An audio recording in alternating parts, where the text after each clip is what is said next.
Bismillahirrahmanirrahim. Assalamualaikum warahmatullahi wabarakatuh. Waalaikumsalam warahmatullahi wabarakatuh. Kami dari kelompok 6 akan mempresentasikan tentang strategi pembelajaran tematik. Sebelum memulai presentasi ini, marilah kita buka dengan sama-sama melafalkan Al-Basmalah. Bismillahirrahmanirrahim. Baik, di sini nama kelompok 6. Saya Hema Malini sebagai pemateri pertama, kedua Dinia Sulastri sebagai pemateri kedua, dan yang ketiga Dita Kusnulianingsih sebagai pemateri ketiga. Untuk mempersingkat waktu, langsung saja saya sebagai pemateri pertama akan menjelaskan tentang pengertian strategi pembelajaran tematik. Strategi pembelajaran tematik adalah perpaduan dari urutan kegiatan, cara pengorganisasian materi pelajaran dan siswa-siswi, peralatan dan bahan, serta waktu yang digunakan dalam proses pembelajaran untuk mencapai tujuan pembelajaran yang telah ditentukan. Strategi pembelajaran ini terdiri atas seluruh komponen materi pembelajaran dan prosedur atau tahapan kegiatan belajar, yang dimana digunakan oleh guru dalam rangka membantu peserta didik mencapai tujuan pembelajaran tertentu. Nah, strategi pembelajaran ini bukan hanya sebatas pada prosedur atau tahapan kegiatan belajar saja, namun melainkan termasuk juga pengaturan materi atau paket program pembelajaran yang dimana akan disampaikan kepada peserta didik. Lanjut, pemateri kedua, Dinia Sulastri, dipersilahkan. Baik, saya akan melanjutkan materi selanjutnya, yaitu klasifikasi strategi pembelajaran tematik. Terdapat komponen utama set bahan dan prosedur pembelajaran, yaitu pertama, kegiatan pra-pembelajaran. Kegiatan pra-pembelajaran atau sering disebut dengan pra-instruksional, yaitu kegiatan pendahuluan dalam pembelajaran yang diarahkan untuk menyiapkan peserta didik mengikuti kegiatan pembelajaran. Fungsi utama kegiatan ini adalah untuk menciptakan awal pembelajaran yang efektif yang memungkinkan peserta didik dapat mengikuti proses pembelajaran dengan baik. Yang kedua, penyajian informasi. Setelah selesai kegiatan pendahuluan, guru mulai memasuki kegiatan penyajian informasi atau menyampaikan materi. Yang ketiga, partisipasi peserta didik. Peserta didik harus diberi kesempatan untuk berlatih atau terlibat dalam setiap langkah pembelajaran, baik itu dalam bentuk tanya jawab atau mengerjakan soal-soal latihan untuk mencapai tujuan pembelajaran yang diinginkan. Yang keempat, yaitu tes merupakan seperangkat pertanyaan atau tugas yang diberikan oleh guru untuk mengukur kemampuan peserta didik setelah menyelesaikan suatu pembelajaran. Yang kelima, tindak lanjut adalah kegiatan umpan balik yang dilakukan oleh guru untuk mengoptimalkan hasil belajar peserta didik. Selanjutnya, ada 9 urutan kegiatan pembelajaran, yaitu pertama, memberikan motivasi atau menarik perhatian. Yang kedua, menjelaskan tujuan pembelajaran kepada peserta didik. Yang ketiga, meningkatkan kompetensi prasyarat. Yang keempat, memberi stimulus yang berhubungan erat dengan masalah, topik, dan konsep. Yang kelima, memberi petunjuk cara mempelajari. Yang keenam, menimbulkan penampilan peserta didik. Yang ketujuh, memberi umpan balik. Yang kedelapan, menilai penampilan peserta didik. Yang kesembilan, memberi kesimpulan. Selanjutnya, ada 9 peristiwa pembelajaran untuk membantu proses belajar peserta didik sebagai berikut. Yang pertama, menimbulkan minat dan memusatkan perhatian kepada siswa. Yang kedua, menyampaikan tujuan pembelajaran. Yang ketiga, mengingat kembali konsep atau prinsip atau informasi sebelumnya yang telah dipelajari. Yang keempat, menyampaikan materi pembelajaran dengan tepat. Yang kelima, memberikan bimbingan belajar. Yang keenam, memperoleh unjuk kerja siswa. Yang ketujuh, memberikan umpan balik. Yang kedelapan, mengukur atau mengevaluasi hasil belajar. Yang terakhir atau kesembilan, yaitu memperkuat retensi. Sekian dari saya, akan dilanjutkan oleh pemateri ketiga.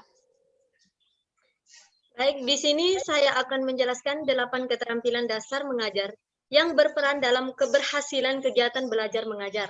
Yang pertama, keterampilan bertanya. Nah, di sini keterampilan bertanya ini pada hakikatnya di sini akan melihat dan mendapatkan informasi tentang apa saja yang ingin ketahui. Nah, tujuan guru mengajukan pertanyaan antara lain, yang pertama, menimbulkan rasa keingintahuan. Yang kedua, merangsang fungsi berpikir. Yang ketiga, mengembangkan keterampilan berpikir. Yang keempat, memfokuskan perhatian siswa.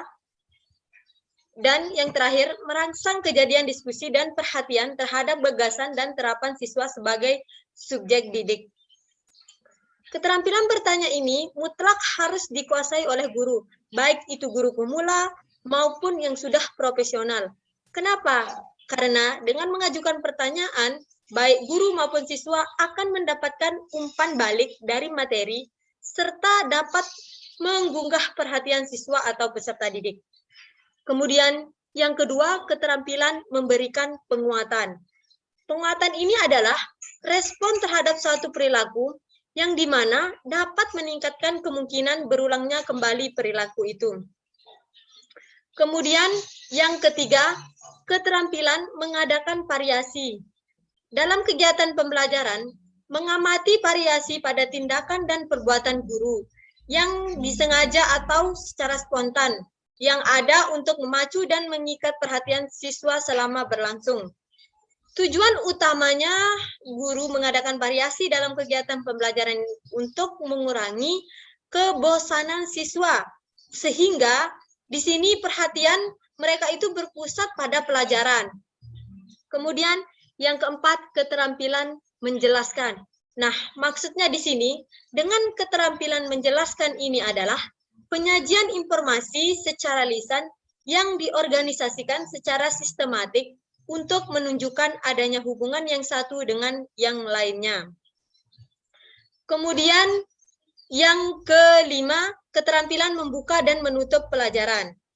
Nah, di sini dalam membuka pelajaran, kalimat-kalimat awal yang diucapkan oleh guru ini merupakan penentu kinerja jalannya seluruh pelajaran. Tercapainya menetapkan tujuan penyelesaian pada metode mengajar guru di awal pelajaran. Nah, di sini seluruh rencana dan persiapan sebelum mengajar dapat menjadi tidak berguna. Kenapa? Jika guru gagal dalam pembelajaran. Nah, komponen-komponen dan prinsip-prinsip dalam membuka pelajaran, hubungan dengan kelas, ada banyak hal yang masih memikat perhatian murid di luar ruangan kelasnya. Kemudian, menutup pelajaran. Jangan akhiri pelajaran dengan tiba-tiba. Nah, penutup ini harus dengan sebaik mungkin. Kenapa? Agar sesuai. Nah, di sini guru perlu merencanakan ringkasan yang tidak tergesa-gesa dan juga dengan doa. Yang dimana sekitar 3-5 menit. Kemudian yang keenam, keterampilan membimbing diskusi kelompok kecil. Nah, diskusi kelompok ini adalah suatu proses yang teratur yang sekelompok orang dalam interaksi tatap muka yang informal dengan berbagai pengalaman atau informasi, pengambilan atau masalah-masalah. Nah, di sini diskusi kelompok ini merupakan strategi yang memungkinkan siswa menguasai suatu konsep atau memecahkan suatu masalah melalui satu proses yang memberi kesempatan untuk berpikir, berlatih, dan berlatih positif. Nah, dengan demikian, dengan adanya kelompok diskusi ini dapat meningkatkan kreativitas siswa serta membina kemampuan berkomunikasi termasuk di dalamnya keterampilan berbahasa. Kemudian yang ketujuh, keterampilan mengelola kelas. Pengelolaan kelas ini adalah keterampilan guru untuk menciptakan dan belajar yang optimal dan mengembalikannya bila terjadi gangguan dalam proses belajar mengajar. Kemudian yang kedelapan, keterampilan mengajar kelompok kecil dan perseorangan. Sekian dari saya. Selanjutnya akan disampaikan oleh pemateri ketiga, Dita Kusnulianingsih, dipersilahkan. Baik, terima kasih. saya Dita Kusnulianingsih akan menjelaskan tentang materi pemilihan strategi pembelajaran tematik. Jadi, mengajar itu bukan hanya mengembangkan kemampuan kognitif saja, tetapi mengembangkan seluruh aspek afektif dan psikomotorik. Oleh karena itu, strategi pembelajaran harus dapat mengembangkan seluruh aspek kepribadian secara terintegritas. Nah, dalam memilih strategi pembelajaran, paling tidak didasarkan pada 2 argumentasi. Bisa dilihat pada PowerPoint di samping. Jadi yang pertama yaitu strategi yang disusun didukung dengan teori-teori psikologi dan teori pembelajaran.